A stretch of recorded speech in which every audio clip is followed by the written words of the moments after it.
What is going on, guys? Nathan Paul here, and welcome back to another Escape from Tarkov video. Patch 13.5 has been out for just under a month now, and for all players, new and old, I think this is the best time to either come back or start playing Escape from Tarkov. As someone who has played 8 full wipes and 9 wipes total, I think that this is the smoothest, the easiest, and the best wipe to get moving. But before we get started, I do want to say all the clips in the background are straight from my Twitch. I stream Escape from Tarkov every Monday through Friday, 8 a.m. to 2 p.m. Eastern time. I would love to see you guys there. I think it'd be a great time, and we always have a good time, so make sure you guys check that out. And by the time this video goes live, I will be live over on Twitch, so make sure you guys stop there after you're done watching this video. To start out, like I said in the beginning of the intro, I think that this is the best wipe we have had, and I am now talking about stability and how the game plays. Yes, people have had their disconnects and stuff like that. In my 123 hours of streaming Escape from Tarkov this wipe, I have had 2 crashes.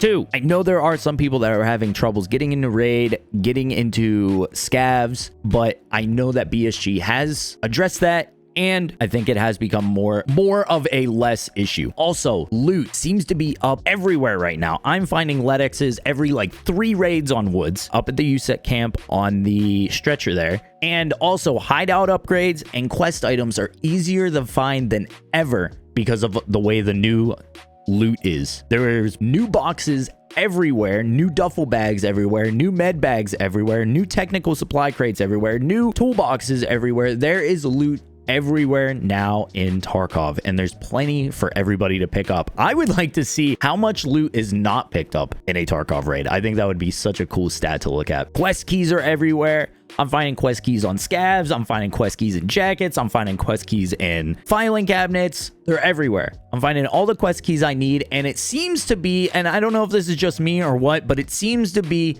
the map that you find the keys on is the map that those keys are for. So if you're looking for reserve keys, go hit filing cabinets and jackets in reserve.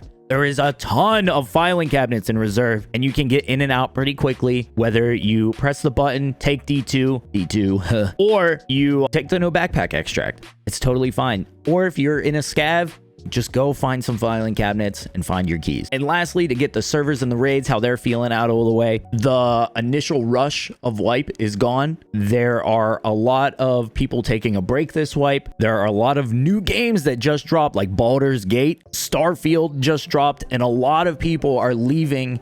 Not leaving, but taking a break from Tarkov to go play those newer games. So therefore, raids aren't as full, and you don't have people spawn killing you right off the bat as much. Yes, it still does happen, but it's way less than it was, say, week 1 of the wipe. Next, we're going to talk about quests and Kappa. The quests are way more obtainable this wipe. Shooterborn, you only need 5 headshots with a bolt action on every map except Factory. So they brought interchange back, but there's no longer a distance requirement. It can be with any bolt action, and all you have to do is get a headshot.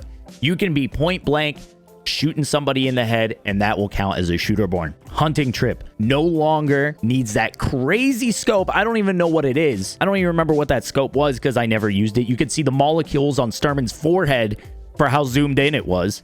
But now all you need is the TAC 30. You still need the distance requirement, but the TAC 30 is so much easier to kill Sturman. Capturing outposts has changed. I'm not sure if it's still needed for Kappa or not, but they changed it where you no longer need kills on the pier. You need them in the resort. So therefore, you need them on the fob on woods or the medical place on woods, the resort on shoreline, and the stronghold on customs. So it's much, much easier to get capturing outposts done. Tracksuit, for those of you that are insane and decide that you want to hurt your mental health, tracksuit only requires 50 kills now. Yes, it's going to be easier. Yes, if you're like, oh, I got tracksuit in 13.5 wipe, people are going to be like, so it's 50 kills. It's half easier. It's so much easier. I still think if you get tracksuit, you're a demon. You're crazy. I think you're wild. But at the same time, it is much easier to get tracksuit this wipe because he no longer spawns in the basement. He only spawns on the first floor and second floor. You only need 50, and I just think it's an easier quest if you like hurting your brain cells.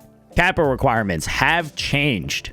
Now, I'm not sure if these are all of them, but these are some of them that I would like to point out. Quests like Long Line are no longer required, where you need to kill 30 PMCs inside of Interchange, inside the mall. I'm whatever about this quest. I wasn't really sure why they took it away from Kappa. I think it was just a quest that you ended up doing over time anyway. So for me, it wasn't a real big issue. I hate Interchange, but I mean, I still got the quest done. You know what I mean? There's no longer a level requirement. So all you have to do is get the quest done, get the collector, complete the collector, and it's done. There is no longer a level requirement for that. I have seen people have Kappa at level 48, which is actually kind of insane. Streamer items for the collector are also much easier to find. Yes, I know people are still having their issues where they can't find this one or that one or this one or that one, but they are spawning a lot more. They're spawning on scavs, stashes, safes, loose, everywhere. So make sure you guys keep your eyes open for that. And lastly, streets quests are not needed for Kappa. I know a lot of people are having issues running streets this wipe. I as well, even though I have a 3080 and i9, 32 gigs of RAM, I'm still struggling, and I have a 2 PC setup. So I understand that some people still cannot run streets, but